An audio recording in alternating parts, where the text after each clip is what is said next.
আজ সকাল সকাল দেশের প্রধানমন্ত্রী নরেন্দ্র মোদী ৭৭তম স্বাধীনতা দিবস উদযাপন উপলক্ষে দিল্লির লালকেল্লায় দাঁড়িয়ে একেবারে লম্বা ৯০ মিনিট বক্তব্য রাখলেন। তার মধ্যে ৬২ মিনিট নিজের দলের এবং কংগ্রেসের বিরুদ্ধেই তিনি কথা বললেন, আর ১২ মিনিট শুধু নিজের কথা বলে গেলেন। কি বললেন?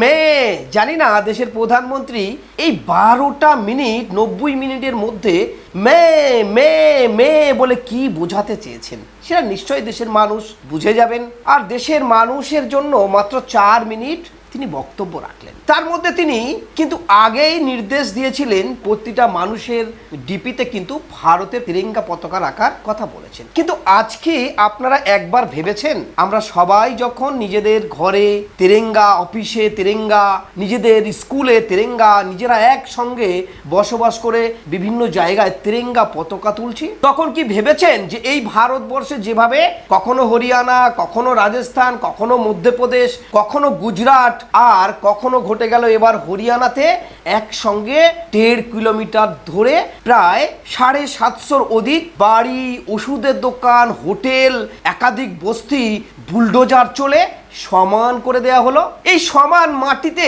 কিভাবে তারা বুলডোজার দিয়ে যে সমান করে দিল, এই সমান মাটির উপরে কোথায় রাখবে তারা তিরঙ্গা পতাকা? তারা কি প্রকৃত গণতন্ত্র পেল? প্রকৃত স্বাধীন হয়েছিল? এটা কি কোন দেশ? পরাধীন দেশ না স্বাধীন দেশ? আজকে স্বাধীনতা দিবসেও দাঁড়িয়ে এই কথা বলতে হচ্ছে। একবার ভেবে দেখুন তো, এটা যদি আপনার উপরে হতো, আপনি তাহলে তিরঙ্গা পতাকাটা কোথায় রাখতেন এই স্বাধীন দেশে নাগরিক হয়ে? শুধু মুসলমান হওয়ার অপরাধে ভারতবর্ষে একাধিক জায়গায় আমরা বুলডোজার চলতে দেখি। আচ্ছা, বুলডোজার আর থামবে না? স্বাধীনতার ৭৭ বছর পরে যদি সে অপরাধ করে থাকে তার জন্য আইন আছে, প্রশাসন আছে, বিচার ব্যবস্থা আছে। তা না করে একটা ভারতবর্ষের ভারতীয় মানুষ, স্বাধীন মানুষ বলে আমরা আজ দাবি করছি আমার এই সবাই স্বাধীন। কিন্তু একবার ভেবেছেন যাদের বাড়িতে আজ বুলডোজার চললো, তার ছোট্ট ছোট্ট বাচ্চারা আজ কোথায় দাঁড়িয়ে আছে? তার ছোট্ট বাচ্চার স্কুলের বই আছে, তাদের আসবাবপত্র আছে, তার পিতামাতার খাদ্য খাবার আছে। খোলা আকাশের নিচে প্রধানমন্ত্রী, আপনার কাছে তো প্রশ্ন তুলি, তাহলে এরা তিরঙ্গা পতাকাটা কোথায় রাখবে, কোথায় তুলবে? এদের মনে কিন্তু, অন্তরে কিন্তু তিরঙ্গা আছে। এরা ভারতীয়, ভারতবর্ষে এরা বাস করে, কিন্তু দাঙ্গার নাম করে নিধনের পরে যেভাবে বুলডোজার চালিয়ে সদ্য হরিয়ানার মতো জায়গায় যে বুলডোজার চললো, বুলডোজারের মধ্যে একটা দুটো বাড়ি নয়, ৭৫০র অধিক বাড়ি বুলডোজার দিয়ে ধূলিসাৎ করা হলো। তাহলে এই বুলডোজার তারা কোথায় রাখবে তিরঙ্গা পতাকা? আমরা ভারতবর্ষে বসে কখনো ইউক্রেনের কথা বলি এবং ইউক্রেনের যুদ্ধ দেখে আটকে উঠি, আবার কখনো ইসরায়েল ফিলিস্তিনের যুদ্ধ দেখি এবং একাধিক রাজ্যের, একাধিক দেশের যুদ্ধ দেখে আমরা কিন্তু আটকে উঠি। কিন্তু আজকে ভারতবর্ষের সুকৌশলে যে তিরঙ্গা তারা কোথায় রাখবে, তিরঙ্গা রাখার জায়গাটা তাদের কোথায়?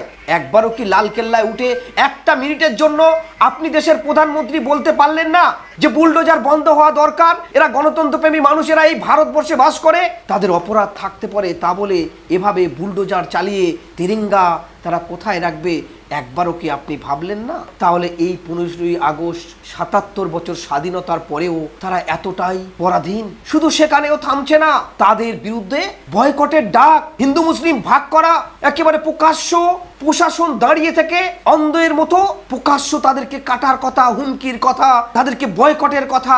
এমনকি যারা জুতো সেলাই করে, ছুচোর মিস্ত্রি, রাজমিস্ত্রি, তারা গাড়ি চালায়, ট্যাক্সি চালায়, তাদের পর্যন্ত একেবারে বয়কটের ডাক দিচ্ছে। এটাই কি সংখ্যালঘুদের উপরে অত্যাচার আর থামবে না? সংখ্যাগুরুদের কবে থামবে? লালকেল্লায় দাঁড়িয়ে প্রধানমন্ত্রী একটা মিনিটের জন্য তো এই বুলডোজারের কথা তুলে ধরতে পারতো, যে যারা বুলডোজার চালাচ্ছে, যারা বুলডোজারগামী হচ্ছে, যাদের বাড়ি বুলডোজার দিয়ে ভাঙা হচ্ছে, তারা এদেশের মানুষ নয়, তারা পরাধীন, তাই তাদের বুলডোজার দিকে ভাঙা হচ্ছে। দেশের আইনসভা, প্রশাসন, বিচার ব্যবস্থা আজ কোথায় গেছে? এদের বিরুদ্ধে মিডিয়া কথা বলছে না। আজকে স্বাধীনতা ৭৭ বছর পরেও আমাদের ভাবতে হচ্ছে যে আমার বাড়িতে কাল্লা বুলডোজার চলে আসে। একবার কিন্তু ভেবে দেখুন, কাল কিন্তু আমার বাড়িতে হওয়ার পরে আপনারও কিন্তু বাদ যাবে না, কারণ দেশের প্রধানমন্ত্রী কিন্তু একটা বাক্য খরচ করলেন না। অপরদিকে এই দেশের প্রধানমন্ত্রীর জন্য বিরোধী পক্ষ ইন্ডিয়া জোট কিন্তু তারা কিন্তু অলরেডি মুখ খুলে দিয়েছে যে দেশের প্রধানমন্ত্রী নরেন্দ্র মোদীর লালকেল্লার এই শেষ ভাষণ, শেষ বক্তব্য আর আমরা এই প্রধানমন্ত্রী দেখব না।